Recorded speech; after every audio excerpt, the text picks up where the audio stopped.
আবু হুরায়রা রাদিয়াল্লাহু তাআলা আনহু থেকে বর্ণিত, কিয়ামতের দিন সর্বপ্রথম 3 শ্রেণীর মানুষকে আল্লাহ হিসাবের জন্য ডাকবে। 1 নাম্বার, একজন শহীদকে ডাকা হবে, রক্তাক্ত অবস্থায় উঠবে। আল্লাহ তাআলা জিজ্ঞাসা করবে, তোমার এই অবস্থা কেন? লোকটা বলবে, আল্লাহ, কাফেরদের বিরুদ্ধে লড়াই করতে করতে আমি আমার জীবনটা দিয়ে দিয়েছি।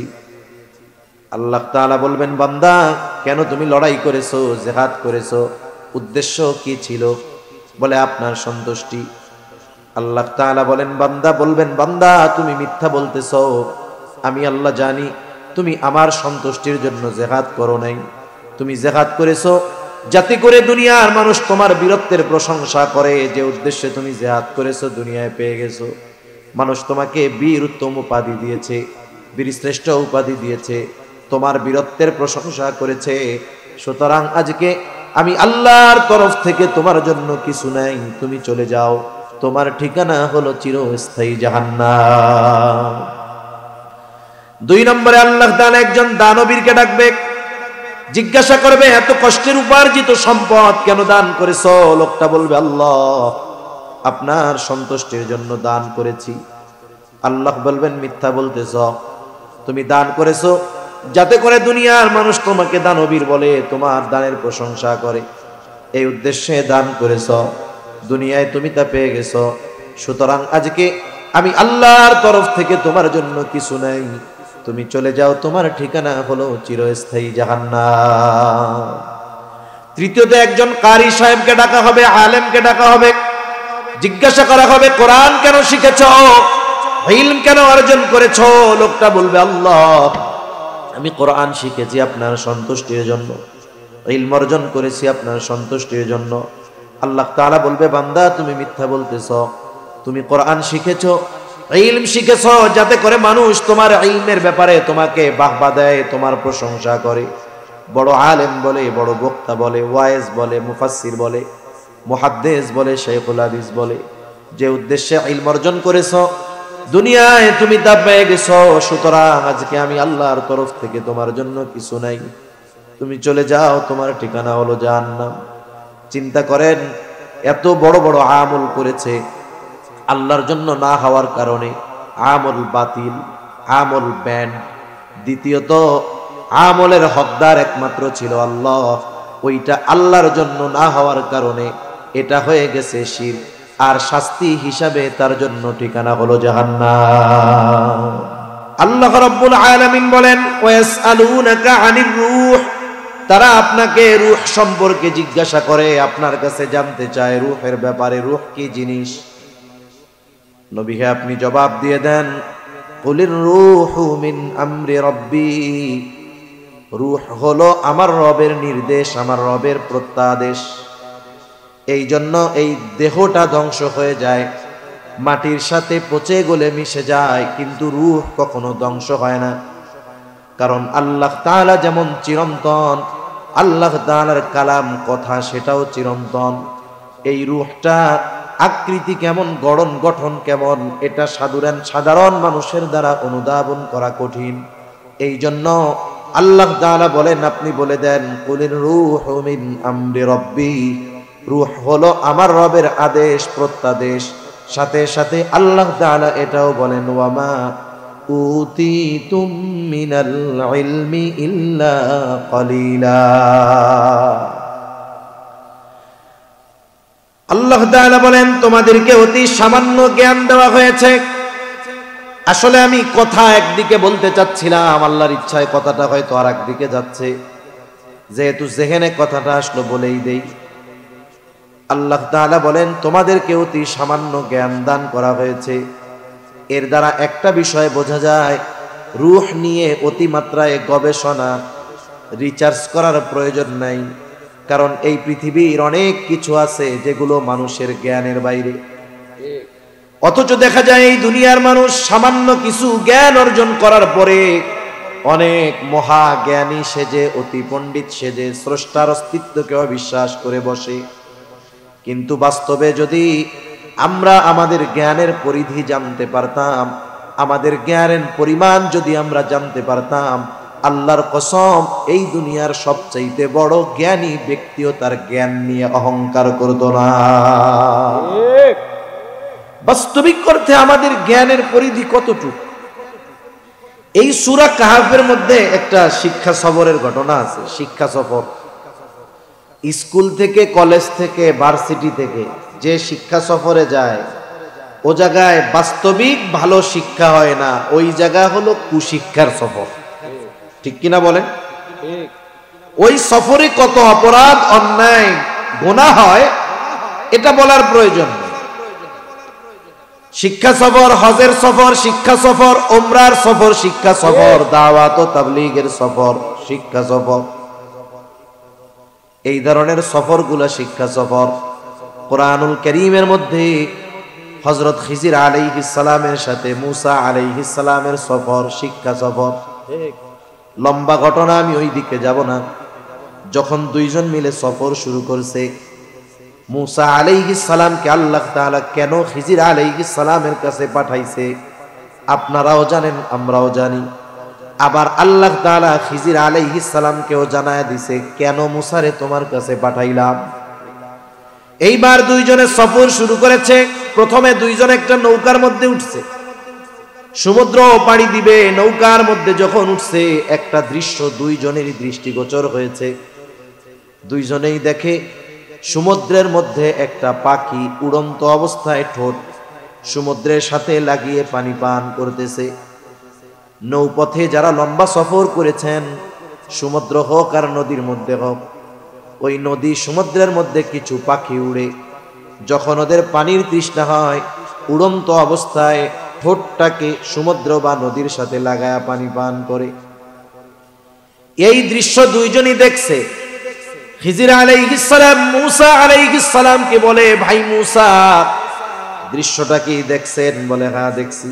বলে, শুনেন, এই যে পাখি সমুদ্র থেকে পানি পান করতেছে, পানি পান করার সময় পাখির ঠোঁটে যতটুকু পানি লেগে আছে, যদি এই গোটা সমুদ্রের পানির সমপরিমাণ জ্ঞান আল্লাহ তাআলার হয়, তাহলে সমগ্র সৃষ্টির জ্ঞান ওই পাখির ঠোঁটে লেগে থাকা পানির চাইতেও কম।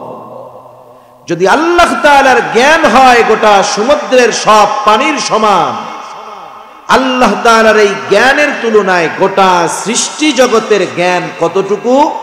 বলে, পাখির ঠোঁটে লেগে থাকা পানির চাইতেও কম। সুবহানাল্লাহ বলবেন না?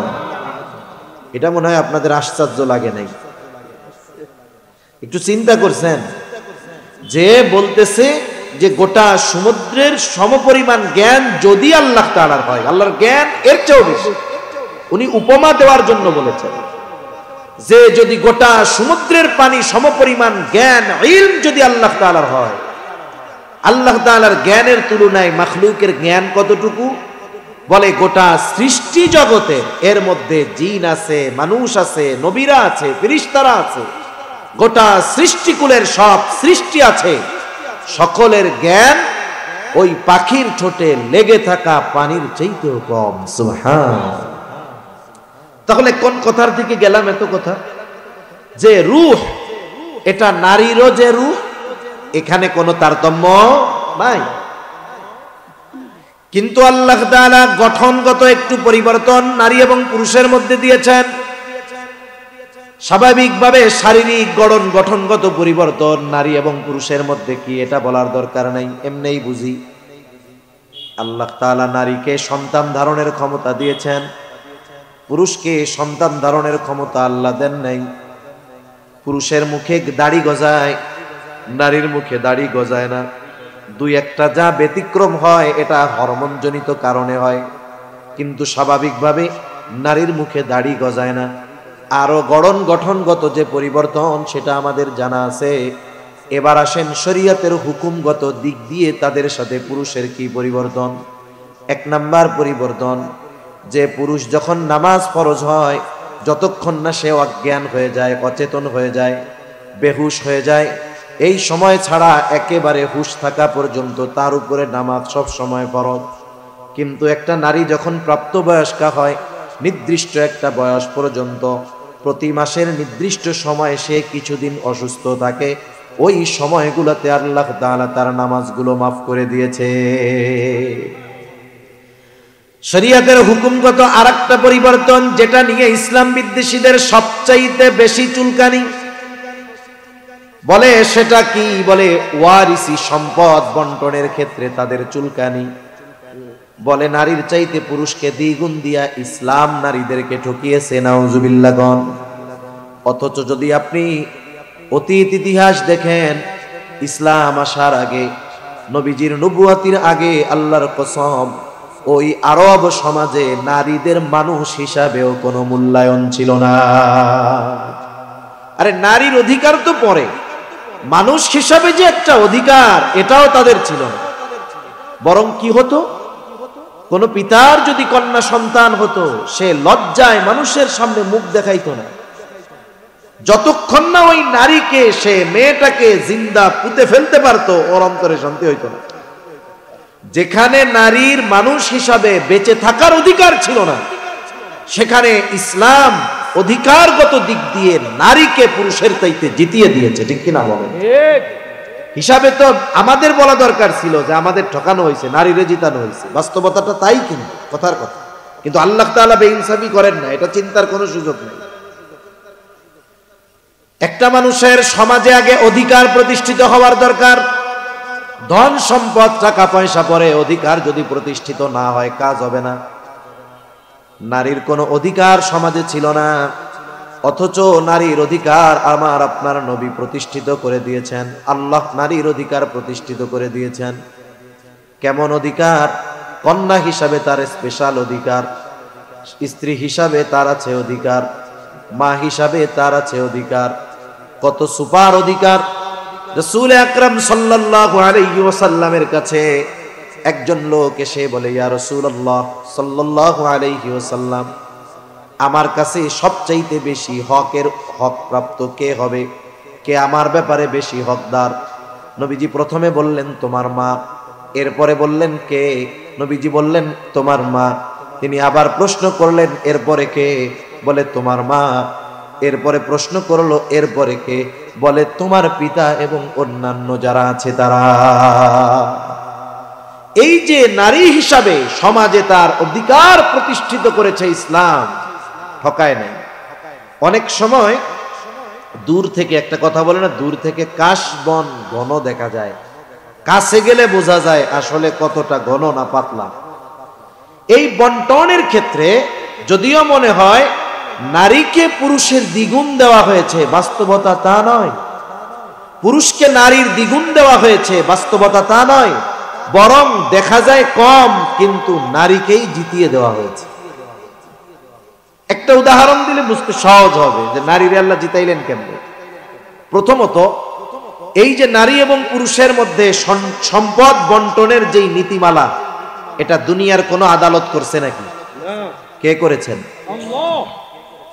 আল্লাহ তাআলার সিদ্ধান্ত চূড়ান্ত সিদ্ধান্ত। এখানে রদ বদলের সুপ্রিম কোর্টে আপিল করার কোনো সুযোগ নাই। সুপ্রিম কোর্ট রায় দিয়েছে, রাষ্ট্রপতির কাছে আপিল করে সুন্দর মতো 7 খুনের মামলার আসামিকেও বেকসুর খালাস দিয়ে দেওয়া যায়।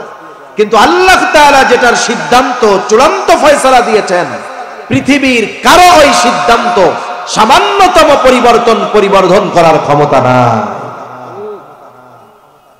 আল্লাহ রাব্বুল আলামিন বলেন, ইউসিকুমুল্লাহু ফি আওলাদিকুম লিয-যাকারি মিসলু হাদ্দিল উনসায়াইন।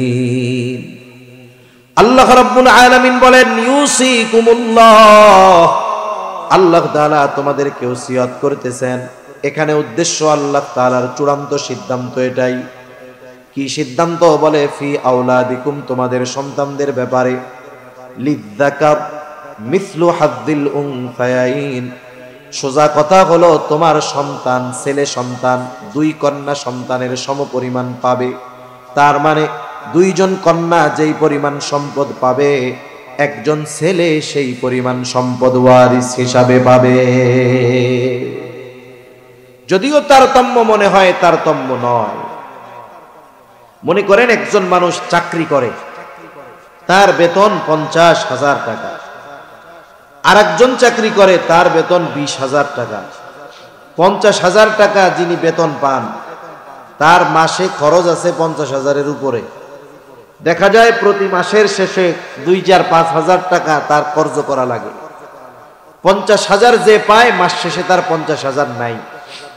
আরেকজন 20,000 টাকা পায় ঠিক, কিন্তু তার খরচ 10,000 টাকা, বাকি তার ডাইনে থাকে 10,000। বলেন তো এখানে ধনী কে? জোরে বলেন না, কে? সম্পদ কার আছে এটা আয় আর ব্যয়ের উপরে নির্ভর করে। এখন আসেন, একটা মেয়ে যখন দুনিয়ায় আসে, ইসলাম প্রথমে জানিয়ে দিল মেয়ে হলো জান্নাত। সুবহানাল্লাহ। দুইটা মেয়ে আছে, ভালো মতো দিন শেখালো, একেবারে দিনদার পাত্রস্থ করে দিল। নবীজি বলেন সে দুইটা জান্নাতের মালিক। সুবহানাল্লাহ।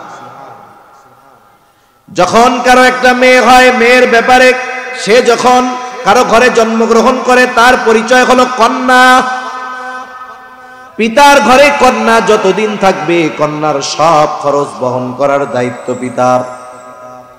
বলে পিতা কন্যার খরচ বহন করতে বাধ্য কতদিন? বলে কন্যার বিবাহ যতদিন না হবে ততদিন। 18 বছরে যদি বিবাহ হয়, 18 বছরে যদি না হয় 20 বছরে হয়, 25 বছর, 30 বছর, 35 বছরও যদি হয়ে যায়, যতদিন মেয়েটার বিবাহ না হবে ততদিন মেয়ের সমস্ত খরচ বহন করতে বাবা বাধ্য। কিন্তু ছেলের ক্ষেত্রে পুত্র সন্তানের ক্ষেত্রে পিতা ওই পুত্র সন্তানের খরচ বহন করতে বাধ্য কতদিন? বলে ও নাবালক থাকবে যতদিন। যখন সে বালেগ হয়ে যাবে, প্রাপ্ত বয়স্ক হয়ে যাবে। বালেগ কয় দিনে হয়? হ্যাঁ, কয় বছরে বালেগ হয়? সরকারি হিসাব কয় 18 বছর, কিন্তু না, আহাদ্দুল বুলুগ হাদিসের মধ্যে আসছে 15 বছর। তা এই 15 বছরটা আবার ইংরেজি হিসাবে না, আরবি হিসাবে। আরবি হিসাবে যদি হয় তাহলে 14.5 বছর, ইংরেজি হিসাবের 14.5 বছরের একটু কম বেশি। এই সময় একটা ছেলে পরিপূর্ণ বালেগ হিসাবে প্রতিষ্ঠিত। এর আগেও হতে পারে, সর্বশেষ সীমা ইংরেজি হিসাবে 14.5 বছর। এর আগেও হতে পারে, 12 বছরেও হতে পারে, 13 বছরেও হতে পারে, 13.5-তেও হতে পারে। তার মানে একটা ছেলে বালেগ হয়ে যাওয়ার পরে 14.5 বছরের পরে পিতা যদি বলে এখন আর আমি তোমার খরচ দিতে পারবো না, পড়ালেখার খরচ দিতে পারবো না, এখন তুমি নিজে ইনকাম করে লেখাপড়া করো, আমার খরচ বহন করো, পিতা এই কথা বলার অধিকার আছে। কারণ পিতা সন্তান বালেগ হওয়া পর্যন্ত তার খরচ চালাতে বাধ্য। অপরদিকে কন্যা বালেগা হলেই যে খরচ চালানো শেষ এমন নয়, বরং কন্যার বয়স যতই হোক না কেন, বিবাহ যতদিন না হবে ততদিন পর্যন্ত ওই কন্যার খরচ চালাতে পিতা বাধ্য। এখন বলেন, পিতার ঘরে মেয়ে জয়ী না ছেলে জয়ী? জোরে বলেন না। সম্পদ বন্টন অন্যদিকে রাখেন, ওটা তো পরে, মরার পরে হইবে। বাপ বাইচা থাকতে বাবার ঘরে মেয়ে জয়ী না ছেলে জয়ী? দেখেন, বাপ মেয়েকে বিবাহ দেওয়ার জন্য সম্পদ গোছায়, অনেকে গাছ লাগায়। ওইটা লাগাইছি এই 3টা গাছ, মাইয়া যেদিন হয়েছে তারপরের দিন লাগাইছি 5টা মেহগুনি গাছ। মেয়ের 18-20 বছর হইতে হইতে এই একটা গাছের দাম 1 লাখ করে হয়ে যাবে। এইটা আমার মাইয়ের লেগা। 2-1 বাপ দেখান তো যে পোলার বিয়ার লেগা 5টা মেহগুনি গাছ লাগাইছেন, আছেননি কেউ? অথচ মেয়েকে বিবাহ দেওয়ার দায়িত্ব পিতার, ছেলেকে বিবাহ দেওয়ার দায়িত্ব পিতার। মেয়ের ব্যাপারে আপনি 5টা মেহগুনি গাছ লাগায়া ওইটারে ওই সময় 5 লাখ বিক্রি কইরা সব মায়েরে দিতেছেন। পোলায় যদি কিছু কয়, আমার লেগে একটা রাখেন না, বিয়ে করার সময় ফার্নিচার বানাইতে, তুমি কিনা লইও, আমার মায়ের নামে লাগাইছে এইগুলা, 20 টাকা দিব আর নাইলে ফার্নিচার বানায় দিব। আর মেয়ে আর ছেলে যদি প্রাপ্তবয়স্ক হয়ে যায়, চাকরি বাকরি করে না, বাপের টাকা পয়সার অভাব নেই, আইয়া যদি কয় যে আমার একটু বিয়ে শাদীর ব্যবস্থা করে দেন, বাপরে কাউকে দিয়া যদি বলায় 20 বছর বয়স, ইনকাম করে না, বাপের টাকা পয়সার অভাব নাই, বিয়ার কথা কইলে লাঠি একটা নিয়ে বাড়ির থেকে দাওয়ানি দিব। আগে নিজের পায়ে খাড়াও, এরপরে বিয়া কইরো। আগে ইনকাম করে আমাকেও খাওয়াও, এরপরে বউরে খাওয়াইও। তাহলে বলেন তো, বাবার ঘরে এইখানে কি মেয়ে জয়ী হলো না ছেলে জয়ী হলো? মেয়েরে বিয়া দেওয়ার জন্য টাকা সম্পদ সংগ্রহ করে, কিন্তু ছেলের বিবাহের জন্য 10টা গাছ লাগান না। যে ছেলেটা যখন প্রাপ্তবয়স্ক হবে, ওকে তো বিবাহ দেওয়ার দায়িত্ব আমার। ওরে যদি আমি বিবাহ না দেই, যৌবনের তাড়নায় যদি কোনো অন্যায় করে, পাপ করে, ও পাপ করবে, অটোমেটিক আমার ব্যাংক অ্যাকাউন্টে পাপ জমা হয়ে যাবে। তাইলে ওই পাপে ওরে ফালানোর দরকার নাই। 18 বছর হইলে এই গাছ 10টা বেইছা ওরে কমু যে তুই যা করবি কর, বিয়া আগে তাড়াতাড়ি কর। এ কাজ কিন্তু কেউ করে না। বিয়া করতে চাইলে বাপ মা আগে কয়, আগে ইনকাম করে আমাকেও খাওয়াও, এরপরে বউরে খাওয়াইও। তা যাই হোক, বাবার ঘরে এখানে মেয়ে জয়ী। এরপরে যখন মেয়েটার বিবাহ হলো, সম্বন্ধ আসছে আত্মীয়তার জন্য।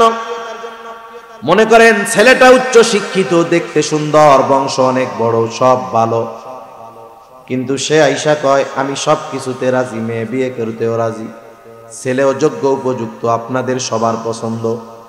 শুধু যদি ছেলেটা এই কথা বলে আমি আপনার মেয়েকে বা আপনাদের মেয়েকে বিবাহ করতে রাজি আছি, কিন্তু তার খরচপাতি বহন করতে পারবো না।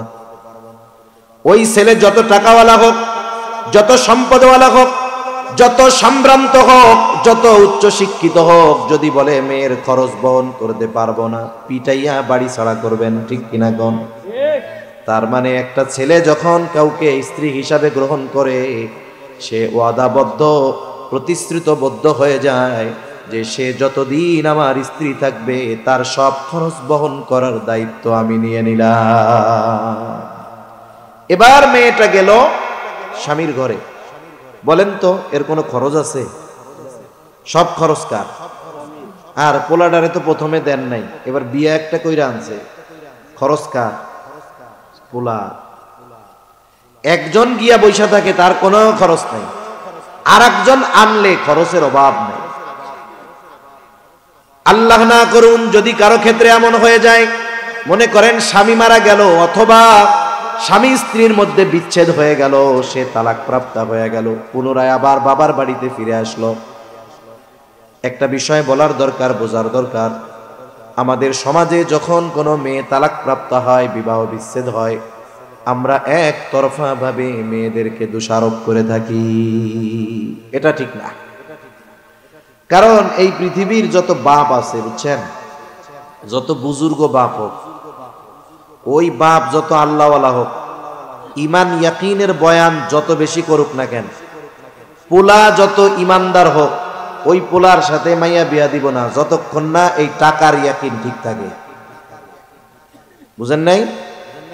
বলবে আল্লাহ খাওয়ায়, আল্লাহ পড়ায়, আল্লাহ রিজিকের মালিক, ওয়াজ করবে, কিন্তু ওনার যদি একটা সুন্দরী মেয়ে থাকে আর একজন গরিব দিনদার মুত্তাকি পরহেজগার ছেলে আইসা যদি প্রস্তাব দেয় যে আপনার তো ইয়াকিন ঠিক আছে, আপনার ইয়াকিন আর আমার ইয়াকিনে মিল আছে, তাহলে মাইয়াটা আমার সাথে বিয়া দেন, কিন্তু খাওয়াবা কি, চাকরি কি, ইনকাম কি? এজন্য মেয়েকে বিবাহ দেওয়ার ক্ষেত্রে দিনদারিত্বকে প্রাধান্য দেওয়ার দরকার ছিল। বিবাহ করার ক্ষেত্রে যেমন দিনদারিত্বের প্রাধান্য, কোন অভিভাবক যখন মেয়েকে বিবাহ দিবে দিনদারিত্বকে প্রাধান্য দেওয়ার দরকার ছিল। আমার জানাশোনা অনেক আছে দিনদার পরিবার, মেয়েটাও মুত্তাকি, ভালো আমলি, কিন্তু বাপ, এক বাপের এক ছেলে, অনেক টাকা পয়সার মালিক, ঢাকাতে বাড়ি আছে, গাড়ি আছে, লোভ সামলাইতে পারে না, ছেলে একটু খারাপ, তাই মেয়ে ঠিক করে ফেলবে নসিহত কইরা। কিন্তু মনে রাখবেন, পরিবেশ এমন এক জিনিস, ওইখানে গিয়া অনেক সময় বাঘেও ঘাস খাওয়া শুরু করতে পারে। যেখানে পুরা পরিবেশটাই খারাপ, দুর্গন্ধ, ওইখানে সুগন্ধি যায়াও দুর্গন্ধতে পরিণত হয়ে যেতে পারে। এখন দেখা গেল বিবাহের পরে ছেলের বদঅভ্যাস কি? পরনারীতে আসক্ত, মাদকাসক্ত, সে পানির চাইতে বোতলের মদ খায় বেশি, শত শত নারীর সাথে অবৈধ সম্পর্ক, জেনা করে বেড়ায়। বলেন তো এইরকম একটা ঘরে, এইরকম একটা মানুষের সাথে একটা দিনদার মেয়ের বসবাস করা সম্ভব? ওইটা তো তার কাছে ছোটখাটো একটা জাহান্নাম মনে হবে। এরপরে কি হয়? বিবাহ বিচ্ছেদ হয়ে যায়, আর মানুষেরা বলা বলি করে, শুনছি অমুকের মাইয়া খুব ভালো, ভালো হইলে এমন বেড়ার ঘরে ঘর না করতে পারতো, যদি ভালোই হইতো তাহলে আর তালাক খাইতো না, এরকম বলার লোক আছে না নাই? এটা নিচু মনের পরিচয়। এজন্য এই যে বিবাহ বিচ্ছেদ, এটা শুধুমাত্র নারীর দোষে হয় না, বরং খোঁজ নিয়ে দেখা যাবে এখানে বড় একটা অংশ এই ব্যাপারে দোষ পুরুষের খারাপ হওয়ার কথা হতে পারে। কারণ মেয়ের বিবাহ বিচ্ছেদ হয়েছে, আবার বাবার ঘরে তাকে ফিরে আসতে হলো। দেখা যায় প্রথমবার বিবাহের পূর্বে ওই মেয়ের প্রতি যেমন যত্ন ছিল, নজর ছিল, মেয়েটা যখন তালাক প্রাপ্ত হয়ে আবার বাবার ঘরে আসে, আগের মতো নজর বাপ মা দেয় না। এইবার বোঝা মনে করে, ইসলাম বলে বোঝা মনে করার কোনো সুযোগ নাই। পুনরায় যতক্ষণ ওই মেয়ের কোথাও বিবাহ না হয়, আগে যেমন মেয়ের সব খরচ চালাতে পিতা বাধ্য ছিল, আবারও পুনরায় ওই মেয়ের সব খরচ চালাতে তার পিতা বাধ্য। মনে করেন হায়াত ঠিকভাবে অতিবাহিত হলো, আল্লাহ তাআলা তাকে সন্তান সন্ততি দিল, স্বামী দুনিয়া থেকে চলে গেল। এইবার ইসলাম স্পেশাল ভাবে আয়াত নাজিল করে ওই মায়ের সন্তানদেরকে নির্দেশ দিয়ে দিচ্ছে, খবরদার, মায়ের সাথে বেয়াদবি করা যাবে না। মায়ের পায়ের তলে তোমার বেশ, সমগ্র অধিকারের 4 ভাগের 3 ভাগ তোমার মায়ের জন্য। খবরদার, মা যখন বার্ধক্যে উপনীত হয়ে যাবে, ফালা তাকুল্লাহুমা উফফিন ওয়ালা তানহারহুমা ওয়া কুল্লাহুমা কওলান কারীমা। মা বাবা দুজনেই থাক অথবা শুধু মা থাক, তার কোন আচরণে বিরক্ত হয়ে উফ শব্দ পর্যন্ত মুখ দিয়ে বের করবে না, ধমকের সাথে কথা বলবে না, সম্মান বজায় রেখে তার সাথে কথা বলবা। তাহলে একটা মেয়ে যখন পিতার ঘরে জন্ম নেয়, সব খরচ পিতা বহন করতে বাধ্য। স্বামীর ঘরে যখন আসলো, স্বামী সব খরচ করতে বাধ্য। স্বামী দুনিয়ায় নাই, সন্তান আছে, এইবার সন্তান তার সব খরচ করতে বাধ্য। তার মানে বোঝা গেল গোটা হায়াতে নারীর একটা টাকাও কোথাও ব্যয় করার খাত নাই। কিন্তু যেই পুরুষকে নারীর সম্পদের দ্বিগুণ দেওয়া হয়েছে, দেখা যাবে ওই পুরুষের ব্যয় করার খাতের অভাব নাই।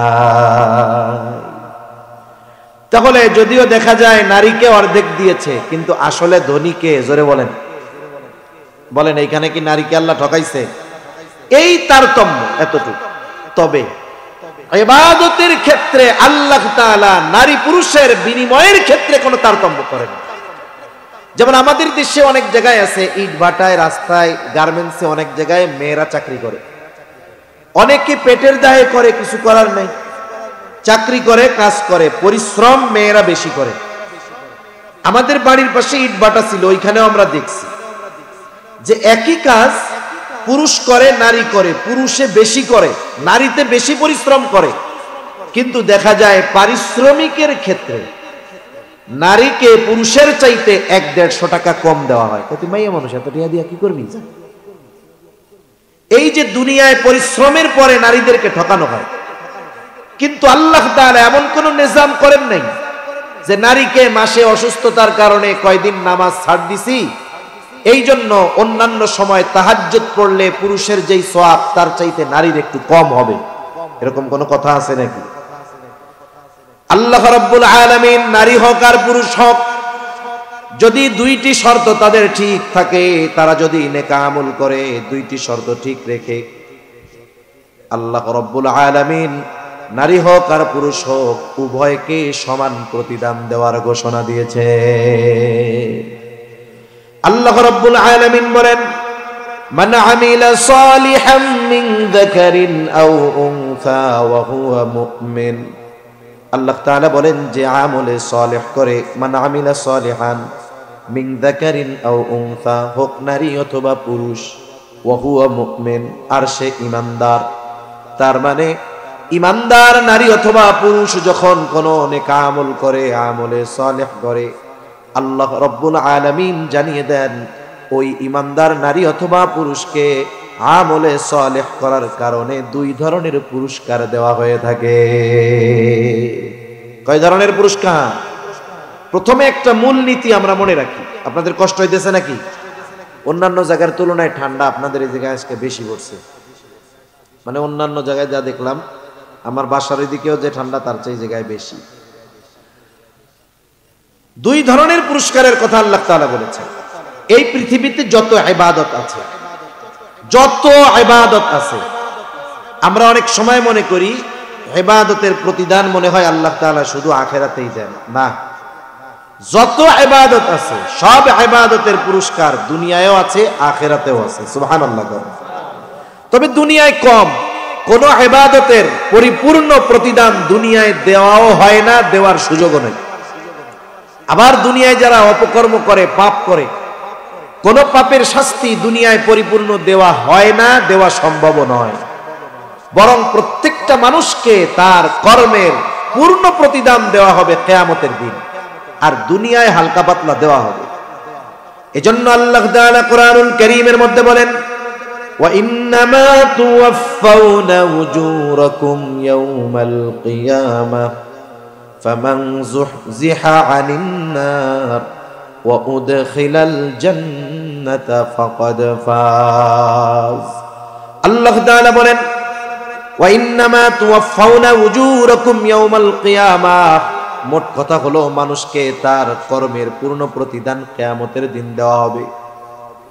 সেই দিন যাকে আগুন থেকে বাঁচিয়ে জান্নাতে প্রবেশ করানো হবে, আল্লাহ তাআলা বলেন ফাকাদ ফাজ, সেই লোকটা সফল হয়ে যাবে।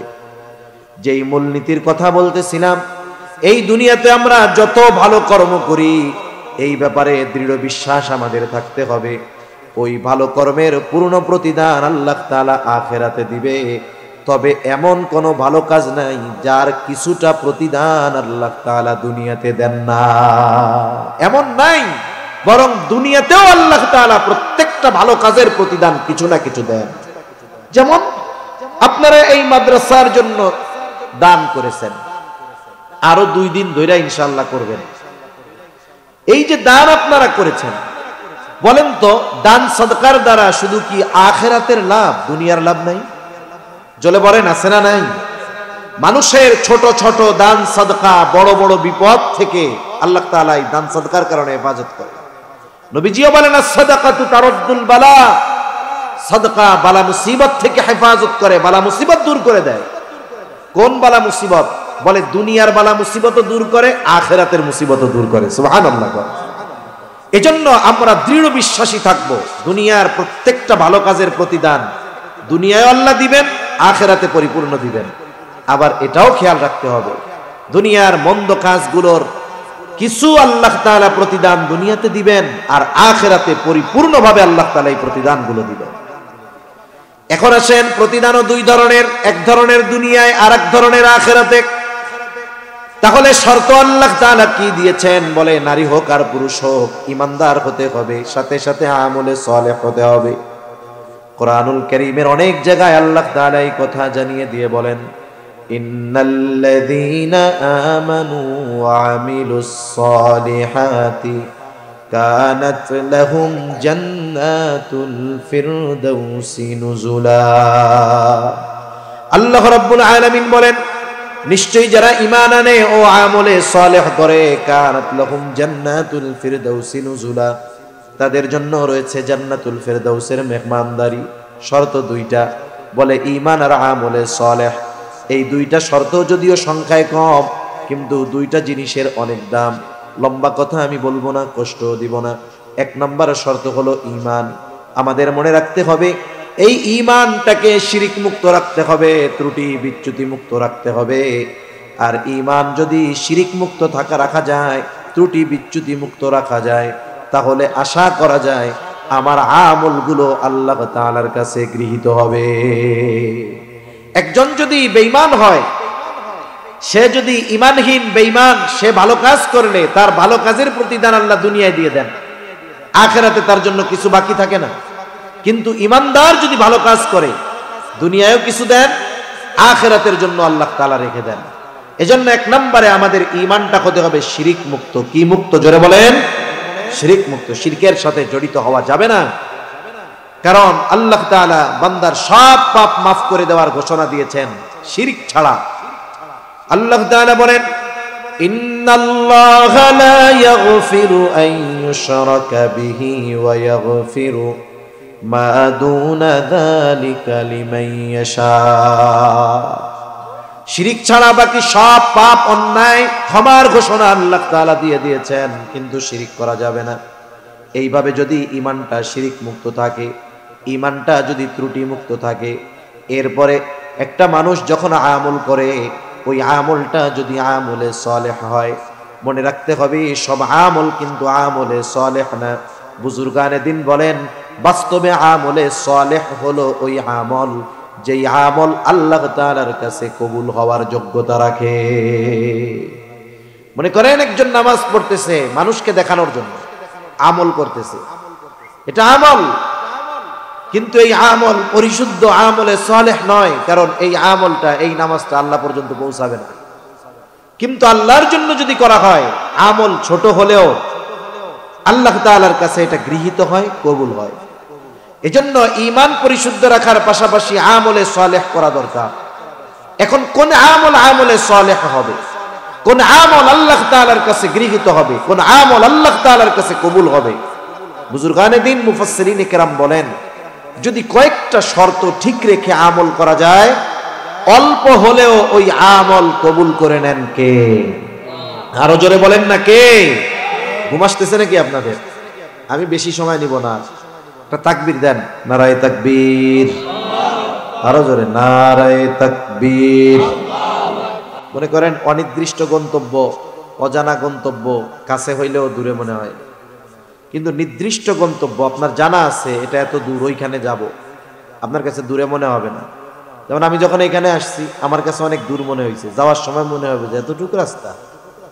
এজন্য আমি তো বলতেছি আর বলতেছি তাড়াতাড়ি শেষ করে দিব। এখন অনেকে চিন্তা করছে তাড়াতাড়ি কয়টা, তাড়াতাড়ি কয়টা হইতে পারে? আমার ঘড়ির সময় হইলো, আমি 1 ঘন্টা 1 ঘন্টা 10 মিনিট আলোচনা করি, ঘড়ির সময় 10টা বাজতে 3 মিনিট বাকি, 11টা বাজতে 3 মিনিট বাকি। ইনশাল্লাহ আমি 11:15টার মধ্যে শেষ করে দিব। এই 10-15 মিনিট ধৈর্যের সাথে বসে থাকবেন নাকি? একটু আলোচনা করেন। ওই যে 2-3 জন থাকবেন আর কি, থাকবেন না আপনারা? মানে ধৈর্যের সাথে থাকা যাবে না, এই 15 মিনিট ধৈর্য নাই আপনাদের। থাকবেন কারা কারা? আলোচনা করেন। নারায়ে তাকবীর। মাশাআল্লাহ। আপনারা 15 মিনিট তো আর কষ্ট হবে না ইনশাআল্লাহ। এখন বুঝবেন যে 15 মিনিট শেষ। শর্তগুলো কি? ইবাদত আল্লাহ তাআলার কাছে কবুল হওয়ার শর্ত কি? এত ইবাদত করতেছি, যদি আখিরাতে গিয়ে দেখি কবুল হয় নাই, এর চেয়ে দুঃখের আর কিছু আছে? আমরা এই দুনিয়ায় যে আমলগুলো করি, ইমানদার আমলগুলো আল্লাহর সামনে হাজির করা হবে কিয়ামতের দিন। যদি আমল আল্লাহর জন্য না হয়, মানে ওই আমলে সালেহ না হয়, আল্লাহ ওগুলোকে ডিস্ট্রয় করে দিবে, ধ্বংস করে দিবে একেবারে। আল্লাহ কি বলেন? وَقَدِمْنَا إِلَى مَا عَمِلُوا مِنْ عَمَلٍ فَجَعَلْنَاهُ هَبَاءً مَنْثُورًا। আল্লাহ রাব্বুল আলামিন জানিয়ে দেন, কিয়ামতের দিন আল্লাহ তাআলার সামনে ওয়াকাদিমনা আলা মা আমিলু, যে আমলগুলো করা হয় আল্লাহর সামনে হাজির করা হবে। আল্লাহ বলে আমার সামনে হাজির করা হবে। যে আমলগুলো আল্লাহর জন্য করা হয় নাই, আল্লাহ তাআলা বলেন ফাজআলনাহু হাবাআম মানসুরা, ওই আমলগুলোকে আমি আল হাবাউল মানসুরে পরিণত করে দিব। হাবাউল মানসুর কাকে বলে? হাবাউল মানসুর কাকে বলা হয়? আপনাদের বাড়িতে টিনের ঘর আছে বা ছিল? কার কার আছে এরকম? মাশাআল্লাহ। দেখবেন যেই টিনের ঘরে একেবারে চাল টিন দেখা যায়, অনেক পুরাতন ঘর হইলে স্ক্রু উঠা যায়, মাঝে মধ্যে উঠে যায় না? ঘরের দরজা জানালো সব আটকানো, প্রচন্ড রোদ দুপুরবেলা, ওই টিনের চালের উপরে যখন সূর্যের আলো পড়ে, ওই স্ক্রুপের ছিদ্র দিয়ে আলো ঘরের মধ্যে ঢুকে, দেখছেন নি? ওই আলোর রেখার মধ্যে অগণিত ময়লা উঠতে দেখা যায়। ময়লা দেখা যায় না? যার পাওয়ারফুল লাইট আছে, বাড়ি যাওয়ার সময় মারবেন, পরিষ্কার রাস্তা দেখবেন, লাইটের যে রেখা আলো, ওর মধ্যে এত ধুলাবালি দেখা যাইতেছে। এই ধুলাবালি এখানেও আছে, কিন্তু দেখা যায় না। এই জন্য আমরা কি মনে করি ধুলাবালি নাই, কিন্তু আসেনি নাই। তার মানে এমন ধুলায় আল্লাহ তাআলা ওই ব্যক্তির আমলগুলোকে পরিণত করবে কেমন যেন সে কোনো আমলই করে নাই। এজন্য আমল কষ্ট করে যদি আল্লাহর সামনে এইভাবে ধ্বংস করে দিতে হয়, এর চাইতে শর্তগুলো ঠিক রেখে আমলগুলো করলে আশা করা যায় আমরা লাভবান হব। ঠিক কিনা বলেন? তাহলে আল্লাহ তাআলার কাছে যদি আমল গৃহীত করাতে হয়, এক নাম্বার কাজ কি? বলে আমলটা ছোট হোক আর বড় হোক, একমাত্র আল্লাহ তাআলার জন্যই করতে হবে, আল্লাহর সন্তুষ্টির জন্যই করতে হবে। কারণ কোন আমল বড় হতে পারে, বেশি হতে পারে, যদি আল্লাহর জন্য না হয়, ওই আমল পরকালে তো আল্লাহ তাআলা ধ্বংস করে দিবেন। সাথে সাথে বলেন তো, ইবাদতের একমাত্র হকদার কে? আল্লাহ তাআলার হক কি? আল্লাহ তাআলার হক, আল্লাহ তাআলাই বলেন ওয়া'বুদুল্লাহা ওয়া লা তুশরিকু বিহি শাইআ। আনাস রাদিয়াল্লাহু তাআলা আনহু থেকে বর্ণিত, নবীজিও বলেছেন আল্লাহর হক হলো তারই ইবাদত করবা, তার সাথে শিরিক করবা না। তাহলে বলেন আমরা যে ইবাদত গুলো করি এগুলো কার হক? এখন ওই ইবাদত যদি আল্লাহকে বাদ দিয়ে মানুষকে দেখানোর জন্য করি, কার হক নষ্ট করা হবে? আল্লাহর হক নষ্ট করা হবে। এজন্য প্রসিদ্ধ হাদিস আবু হুরায়রা রাদিয়াল্লাহু তাআলা আনহু থেকে বর্ণিত, কিয়ামতের দিন সর্বপ্রথম 3 শ্রেণীর মানুষকে আল্লাহ হিসাবের জন্য ডাকবে। প্রসিদ্ধ হাদিস, আবার একটু আলোচনা আমরা করি। এক নাম্বার, একজন শহীদকে ডাকা হবে, রক্তাক্ত অবস্থায় উঠবে। আল্লাহ তাআলা জিজ্ঞাসা করবে তোমার এই অবস্থা কেন? লোকটা বলবে আল্লাহ, কাফেরদের বিরুদ্ধে লড়াই করতে করতে আমি আমার জীবনটা দিয়ে দিয়েছি। আল্লাহ তাআলা বলবেন বান্দা কেন তুমি লড়াই করেছো, জিহাদ করেছো, উদ্দেশ্য কি ছিল? বলে আপনার সন্তুষ্টি। আল্লাহ তাআলা বলেন বান্দা, বলবেন বান্দা তুমি মিথ্যা বলতেছো, আমি আল্লাহ জানি তুমি আমার সন্তুষ্টির জন্য জিহাদ করো নাই, তুমি জিহাদ করেছো যাতে করে দুনিয়ার মানুষ তোমার বীরত্বের প্রশংসা করে। যে উদ্দেশ্যে তুমি জিহাদ করেছো দুনিয়ায় পেয়ে গেছো। মানুষ তোমাকে বীর উত্তম উপাধি দিয়েছে, বীরশ্রেষ্ঠ উপাধি দিয়েছে, তোমার বীরত্বের প্রশংসা করেছে। সুতরাং আজকে আমি আল্লাহর তরফ থেকে তোমার জন্য কিছু নাই, তুমি চলে যাও, তোমার ঠিকানা হলো চিরস্থায়ী জাহান্নাম। 2 নম্বরে আল্লাহ তাআলা একজন দানবীরকে ডাকবে, জিজ্ঞাসা করবে এত কষ্টের উপার্জিত সম্পদ কেন দান করেছো? লোকটা বলবে আল্লাহ আপনার সন্তুষ্টির জন্য দান করেছি। আল্লাহ বলবেন মিথ্যা বলতেছ, তুমি দান করেছো যাতে করে দুনিয়ার মানুষ তোমাকে দানবীর বলে, তোমার দানের প্রশংসা করে, এই উদ্দেশ্যে দান করেছো, দুনিয়ায় তুমি তা পেয়ে গেছো। সুতরাং আজকে আমি আল্লাহর তরফ থেকে তোমার জন্য কিছু নাই, তুমি চলে যাও, তোমার ঠিকানা হলো চিরস্থায়ী জাহান্নাম। তৃতীয়তে একজন কারি সাহেবকে ডাকা হবে, আলেমকে ডাকা হবে, জিজ্ঞাসা করা হবে কোরআন কেন শিখেছো, ইলম কেন অর্জন করেছো? লোকটা বলবে আল্লাহ আমি কোরআন শিখেছি আপনার সন্তুষ্টির জন্য, ইলম অর্জন করেছি আপনার সন্তুষ্টির জন্য। আল্লাহ তাআলা বলবে বান্দা তুমি মিথ্যা বলতেছো, তুমি কোরআন শিখেছো, ইলম শিখেছো যাতে করে মানুষ তোমার ইলমের ব্যাপারে তোমাকে বাহবা দেয়, তোমার প্রশংসা করে, বড় আলেম বলে, বড় বক্তা বলে, ওয়াইজ বলে, মুফাসসির বলে, মুহাদ্দিস বলে, শাইখুল হাদিস বলে। যে উদ্দেশ্যে ইলম অর্জন করেছো দুনিয়ায় তুমি তা পেয়ে গেছো। সুতরাং আজকে আমি আল্লাহর তরফ থেকে তোমার জন্য কিছু নাই, তুমি চলে যাও, তোমার ঠিকানা হলো জাহান্নাম। চিন্তা করেন এত বড় বড় আমল করেছে, আল্লাহর জন্য না হওয়ার কারণে আমল বাতিল, আমল ব্যান। দ্বিতীয়ত আমলের হকদার একমাত্র ছিল আল্লাহ, ওইটা আল্লাহর জন্য না হওয়ার কারণে এটা হয়ে গেছে শিরক, আর শাস্তি হিসাবে তার জন্য ঠিকানা হলো জাহান্নাম। এজন্য আমার আপনার আমাদের জীবনের সব ছোট বড় ইবাদত একমাত্র কার জন্য করব? জোরে বলেন। দুনিয়ার মানুষকে দেখাইলে লস, আল্লাহ তাআলাকে দেখাইলে লাভ, এজন্য আল্লাহর জন্য করব। 2 নাম্বার, ইবাদত কবুল হওয়ার অন্যতম শর্ত বলে যেই ইবাদত করব সেই ইবাদত নবীর তরিকায় করব। এই পৃথিবীতে আপনাদের জানাশোনা 2-1টা ইবাদত আছে নাকি যেই ইবাদতটা নবীর তরিকায় করা যায় না? আছে নাকি জানা আপনাদের? পৃথিবীতে এমন কোন ইবাদত নাই যেখানে নবীজির পদ্ধতি নাই তথা সুন্নাত নাই। বরং এই দুনিয়ার কাজগুলো যদি নবীর তরিকায় করা হয় ইবাদত বলে গণ্য হয়ে যায়। আরে কেমনে ঘুমাবো, কেমনে শুভ বিছানায়, তাও নবীজি বলে দিয়েছেন। কেমনে বাথরুম করতে হবে নবীজি বলে দিয়েছেন। প্রত্যেকটা মানুষের দৈনন্দিন কাজ, জরুরত সারা খানা খাওয়া, এই কাজগুলো যদি সে শুধু নবীজির তরিকায় যদি করে, তার বাথরুমে যাওয়াটাও তার আমল নামায় ইবাদত বলে যোগ হয়ে যায়।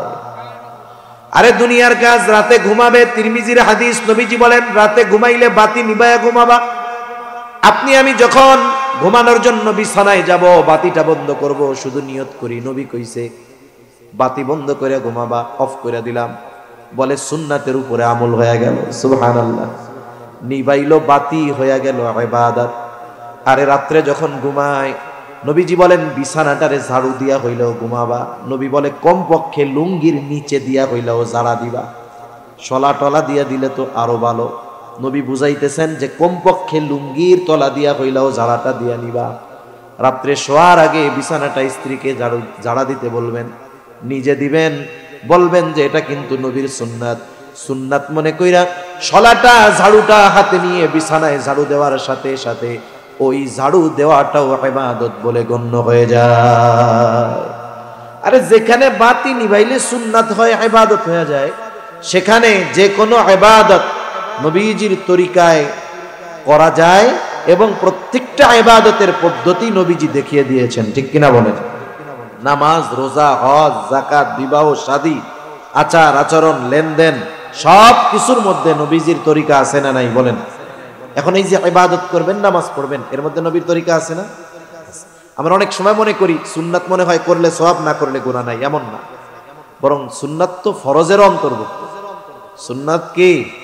নবী যেটা করছে এটাই তো সুন্নাত। নবী নামাজ পড়ছে, আল্লাহর হুকুম ফরজ, পক্ষান্তরে এটা সুন্নাত। আবার দেখেন, আমরা নামাজ পড়ব, নামাজ ইমানের পরে সবচাইতে গুরুত্বপূর্ণ ইবাদত নামাজ। কোরআনুল কারীমে আল্লাহ তাআলা নামাজের নির্দেশ দিয়েছেন, কিন্তু কোরআনে নামাজের পদ্ধতি আল্লাহ বলে দেন নাই। কোরআনে নামাজের পদ্ধতি নাই। এই জন্য নবীজি বলেন সল্লু কামা রাআইতুমুনি উসাল্লি। নামাজ কিভাবে পড়বা? বলে সল্লু কামা রাআইতুমুনি উসাল্লি, যেভাবে আমাকে নামাজ পড়তে দেখো। তার মানে নামাজের নির্দেশ দিয়েছেন আল্লাহ, নামাজের পদ্ধতি উম্মতকে শিখিয়ে দিয়েছেন মুহাম্মাদুর রাসূলুল্লাহ সাল্লাল্লাহু আলাইহি ওয়াসাল্লাম। তাহলে প্রত্যেকটা ইবাদত সুন্নাত তরিকায় করব। 3 নাম্বার, যেই ইবাদত করব সেই ইবাদতের ব্যাপারে মাসলা মাসাইলগুলো আমাদের জানতে হবে। দ্বীনি ইলম শিক্ষা করা ফরজ, মনে রাখতে হবে। কমপক্ষে যেই ইবাদতটা ফরজ, ওই ইবাদতের মাসালাগুলো শেখাও কমপক্ষে এটা ফরজ। কারণ আমি আপনি যদি ইবাদত করতে গিয়ে ইবাদতের মাসলা মাসাইলগুলো না জানি, তাইলে কি হবে? মনে করেন নামাজের বাইরে ভিতরে কয় ফরজ? জোরে বলেন না, কয় ফরজ? 13 ফরজ। ফরজ যদি ছুটা যায়, নামাজ থাকবে না, যাবে। এখন নামাজের মধ্যে আমার ফরজ ছুটলো কি ছুটলো না, এটা জানবো কেমনে? যদি আমার 13 ফরজ জানা থাকে, ঠিক না? আমি যদি 13 ফরজ না জানি, দেখা যাবে নামাজের মধ্যে ফরজ 13টাই ছুটা গেলে আমি টের পাবো না। আমি তো মনে করতেছি ওরে বাবা, আমার মতো নামাজি আর কেউ নাই, কিন্তু দেখা যাবে ওপাশ দিয়া ফরজ ছুটা বইয়া রয়েছে, নামাজি নাই। এরপরে নামাজের ওয়াজিব 14টা। বলে ওয়াজিব যদি ছুটে যায়, সাহু সিজদা দিলে নামাজ হয়ে যাবে। এখন যে নামাজের ওয়াজিব 14টা জানে না, ওয়াজিব ছুটলে তো টেরও পাবে না, সাহু সিজদাও দিবে না, নামাজও থাকবে না। নামাজ ভাঙ্গার কারণ 19টা কারণ পাওয়া লাগবে না। 19টা থেকে একটা কারণ যদি পাওয়া যায়, নামাজ তার থাকবে না। দেখা যাবে আল্লাহর বান্দা নামাজ ভঙ্গের কারণগুলো জানে না। জীবনের অনেক নামাজে নামাজ ভাঙ্গার কারণ পাওয়া গেছে, কিন্তু সে জানে না, কিন্তু তার নামাজও হয় না। ওযু ভাঙ্গার কারণ 7টা জানতে হবে, তাহারাতের পবিত্রতার মাসালাগুলো জানতে হবে। ওযু ভাঙ্গার কারণগুলো 7টা জানে না। দেখা যাবে ওযু ভেঙে গেছে নামাজের মধ্যে, কিন্তু তার খবর নাই, তার মানে তার ওযুও নাই, নামাজও নাই। কত মানুষ আছে পাপ দিয়া সাজদা দেয়, একজন দিচ্ছে সাজদা, কেন দিছস? এখন কয় নামাজের মধ্যে একটু বাতাস বের হয়ে গেছিল, লেগে দিছে। এখন কোন তো ওর ওযু গেছে গা, ও যদি 100 সাজদা দেয়, কাজ হইব? ওযু ভাঙ্গার কারণগুলো জানতে হবে, কারণ কারণগুলো থেকে যদি একটা পাওয়া যায়, নামাজ হবে না। আবার যদি কেউ পবিত্রতার জন্য গোসল করে, যখন ফরজ গোসল করবে, গোসলের ফরজগুলো জানতে হবে। যদি ফরজগুলো থেকে একটা বাকি থেকে যায়, পবিত্রতা অর্জন হবে না, নামাজটাও কবুল হবে না। তাহলে চিন্তা করে দেখেন, যে কোনো ইবাদত একেবারে নিট অ্যান্ড ক্লিন পরিশুদ্ধভাবে হওয়ার জন্য দ্বীনি ইলম শিক্ষা করা কতটা জরুরি, মোটামুটি বুঝতে পারছেন না?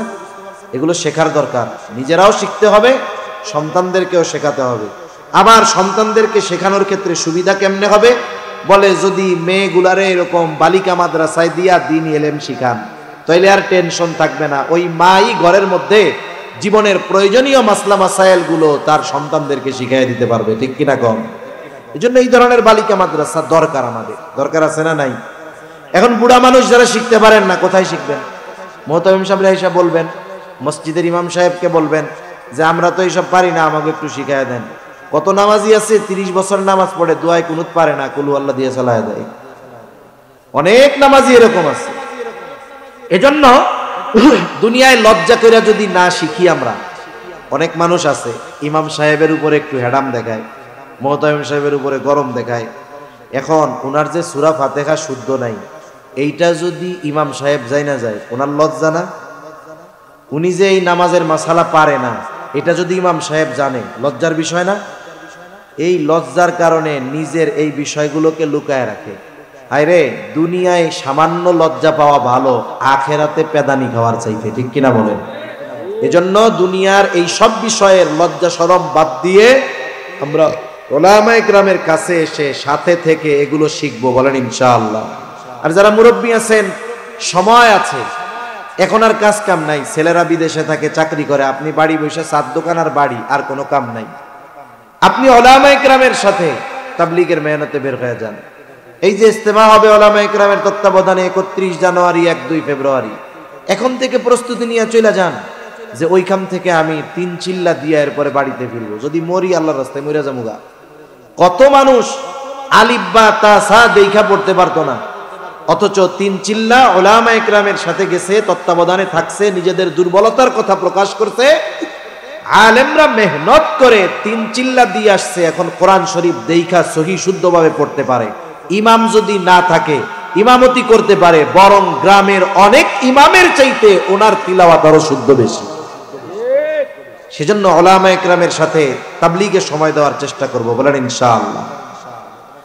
ইবাদত কবুলের 4 নাম্বার শর্ত, বলে খাবারটা হালাল হতে হবে। খাবার হালাল, শুধু খাবার হালাল হলে হবে না, উপার্জনটাও হালাল দরকার আছে না নাই? একজন ঘুষের টাকা পকেটের মধ্যে ভরা বাজারে আসছে, আইসা দেখে বিশাল গরু জবাই হইছে। কসাইয়ের কাছে কানের কাছে মুখ লাগায় বলে, বেটা এত বড় গরু জবাই দেওয়ার সময় আল্লাহর নাম নিছিলি? মাসালা জানে যে ইচ্ছা কইরা আল্লাহর নাম বাদ দিয়া যদি হালাল প্রাণী জবাই দেওয়া হয়, সেটা হালাল থাকে না। কিন্তু ভুল ক্রমে সুইটা গেছে, মাসালা ভিন্ন, মনে আছে তবে পড়ে নাই, ইচ্ছা কইরা বাদ দিছে। কসাইও সালাক, পয়সা চা, নামাজ কালাম পড়তে পারি না, নিজের পাপ আল্লাহ চাইলে মাফ করে দিব, আল্লাহর হক। কিন্তু ইচ্ছা কইরা বিসমিল্লাহ বাদ দিয়া যদি জবাই দেই, গরুর গোশত হালাল থাকবে না, হারাম হবে। এই সকলরে হারাম খাওয়াইয়া তাদের পাপ আমি নিতে রাজি নাই। বিসমিল্লাহ কইছি, টেনশন করেন না। এবার কয় হ্যাঁ গোশত তাইলে হালাল, কোনো অসুবিধা নাই, দাও 20 কেজি। 20 কেজি গোশত নিয়া পকেট থেকে যে টাকাটা দিছে, এটা কিসের টাকা জোরে কম? হারাম উপার্জন দিয়ে হালাল কিনলে সেটাও হারামের মতোই।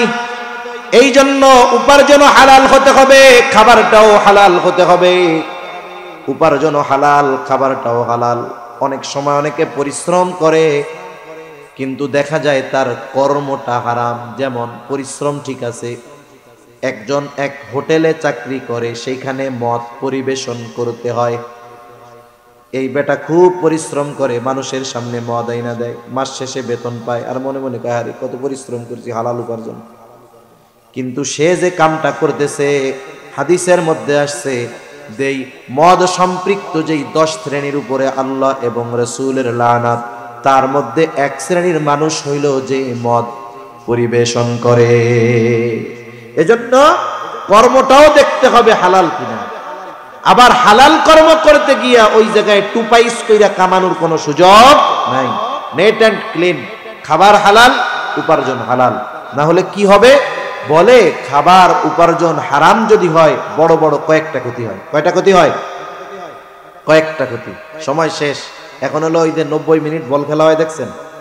বল খেলার টাইম কয় মিনিট? জোরে কয় না, কয় মিনিট? 90 মিনিটের পরে কয় মিনিট কি আছে গন্ত? এটা ইনজুরি টাইম। একটু ইনজুরি টাইম নেই, এক্সট্রা টাইম নেই, একটু 2-3 মিনিট শেষ। তাহলে দেখেন, হারাম যদি খায় তার বড় বড় কয়েকটা ক্ষতি। 1 নাম্বার ক্ষতি, তার দোয়া আল্লাহ কবুল করেন না। হাদিসের মধ্যে এক ব্যক্তির ব্যাপারে আসছে, বাইতুল্লাহর সামনে উস্কো খুস্কো চুল, চূড়ান্ত বিনয়ের সাথে দোয়া করতেছে। সবাই নিশ্চিত এই ব্যক্তির দোয়া আল্লাহ ফিরাইয়া দিতে পারেন না, কিন্তু আল্লাহ তাআলা আমার আপনার নবীজিকে ওই ব্যক্তির বাস্তব অবস্থা জানায়া দিলেন। নবীজি এবার বলেন, ওই ব্যক্তির দোয়া আল্লাহ কেমনে কবুল করবে? যার গায়ে হারাম টাকার পোশাক আর যার দেহটা হারাম খাবার দিয়ে গঠিত, ওই ব্যক্তির দোয়া আল্লাহ তাআলা কেমনে কবুল করবে? তার মানে হারাম যে খায়, হারাম যে উপার্জন করে, দোয়া কবুলের সময়, দোয়া কবুলের স্থানে যদি বাইতুল্লাহর ভিতরেও চলে যায়, তার দোয়া আল্লাহ কবুল করেন না।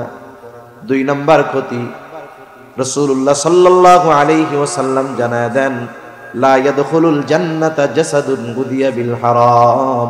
হারাম ভক্ষণকারীর শরীর জান্নাতে প্রবেশ করবে না।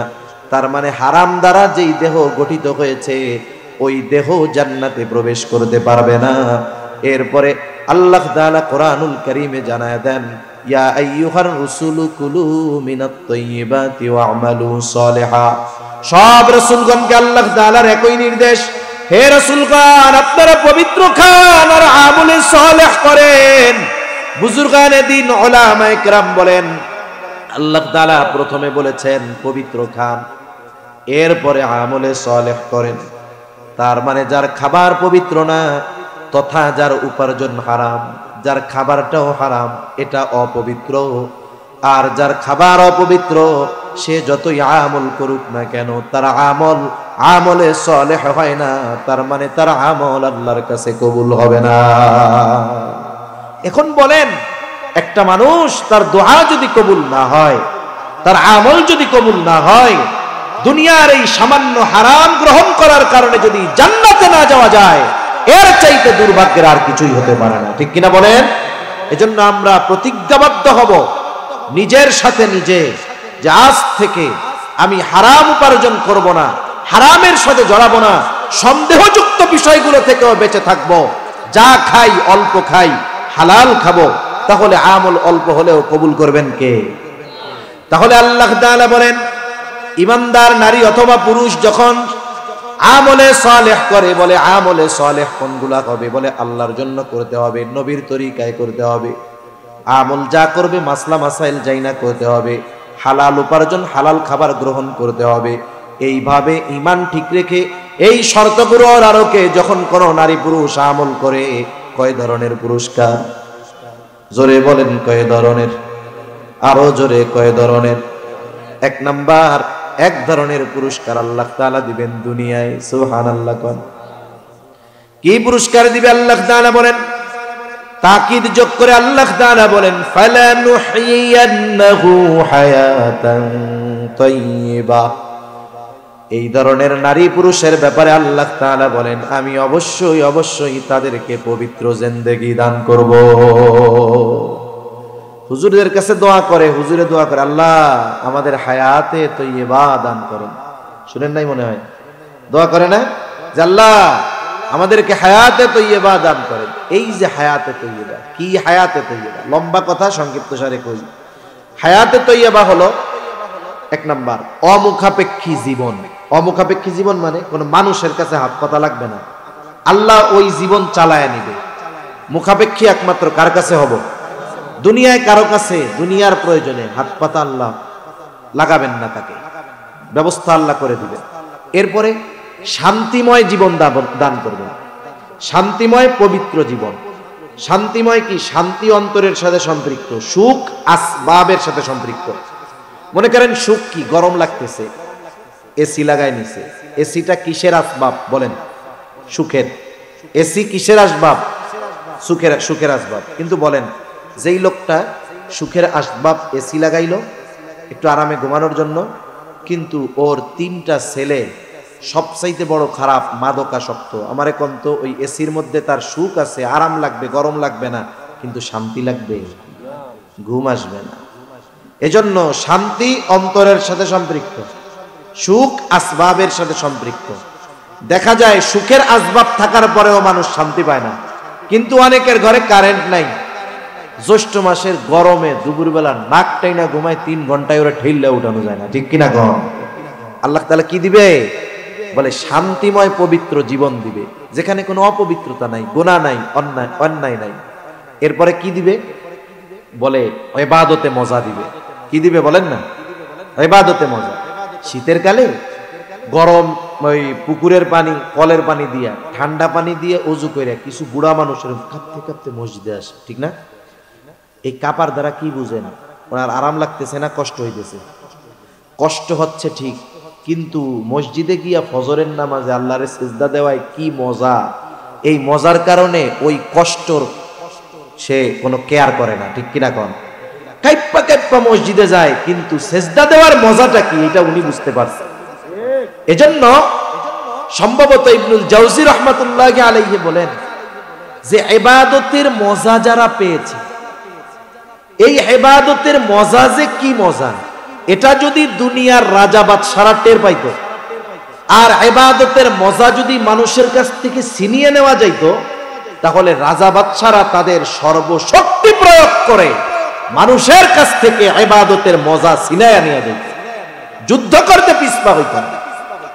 হায়াতে তাইয়্যিবার এক ব্যাখ্যা যে তাকে ইবাদতে মজা দান করা হবে, সুবহানাল্লাহ। আরেকটা কি দেওয়া হবে? স্বল্পে তুষ্টতা দেওয়া হবে। মানে খালি নাই নাই নাই নাই নাই নাই করবে না। দুনিয়ায় যে যত টাকাওয়ালা, যার যতগুলো ফ্যাক্টরি, ওর কাছে যায় জিজ্ঞেস করেন কি অবস্থা, নাই, ভালো নাই, টাকা পয়সা নাই, শেষ হয়ে গেলাম, ব্যবসা বাণিজ্য শেষ। অথচ শুরু করছিল 10টা মেশিন নিয়ে, এখন তার 10টা বড় বড় ফ্যাক্টরি, এরপরেও কি কয়? নাই নাই নাই নাই। আর মাদ্রাসার শিক্ষক 8,000 10,000 বেতন, মসজিদে জিজ্ঞাসা করেন কেমন, আলহামদুলিল্লাহ খুব ভালো আছে, আল্লাহ খুব ভালো রাখছে। এই যে স্বল্পে তুষ্টতা, যা আছে তাই নিয়ে খুশি থাকা, এটা দুনিয়ার শান্তির অন্যতম একেবারে গুরুত্বপূর্ণ কারণ। যদি এটা কারোর মধ্যে না থাকে, সব পাইলেও তার শান্তি আসবে না। তাহলে বলেন, দুনিয়াতে যদি এই জিনিসগুলো পাওয়া যায়, আর কিছুর দরকার আছে? আল্লাহ তাআলা বলেন আখিরাতে কি দিমুরে? আল্লাহ বলেন ওয়ালা নাজজিয়ান্নাহুম আজরাহুম বিআহসানি মা কানু ইয়ামালুন। দুনিয়ায় যা করি, আখিরাতে তথা জান্নাতের সবচেয়ে ছোট নেয়ামত যেটা, যদি 1 লাখ বছর আমরা হায়াত পাইতাম, 1 লাখ বছর একনিষ্ঠতার সাথে আল্লাহর ইবাদত করতাম, জান্নাতের সবচেয়ে ছোট নেয়ামতটা এই 1 লাখ বছরের কবুল ইবাদতের মূল্য পরিশোধের সমপরিমাণ হইতো না। সুবহানাল্লাহ বলেন। আল্লাহ বলেন যা আমল করছো তার চাইতে অগণিত গুণ বেশি, অকল্পনীয় বেশি প্রতিদান আখিরাতে আমি আল্লাহ তোমাদের জন্য রেখে দিয়েছি। সুবহানাল্লাহ বলেন। এজন্য আমরা এই 2টি বিষয় ঠিক রেখে, ইমানের সাথে আমলে সালেহ, 4টি শর্ত বলছি, ঠিক রেখে যদি আমল করি, বলেন লাভ কি শুধু আখিরাতের না দুনিয়ারও আছে? দুনিয়া আখিরাতের লাভ যদি পেতে চাই, তাহলে অবশ্যই আমাদেরকে এই কথাগুলোর উপরে আমল করতে হবে। আল্লাহ তৌফিক দেন, জোরে বলি আমিন।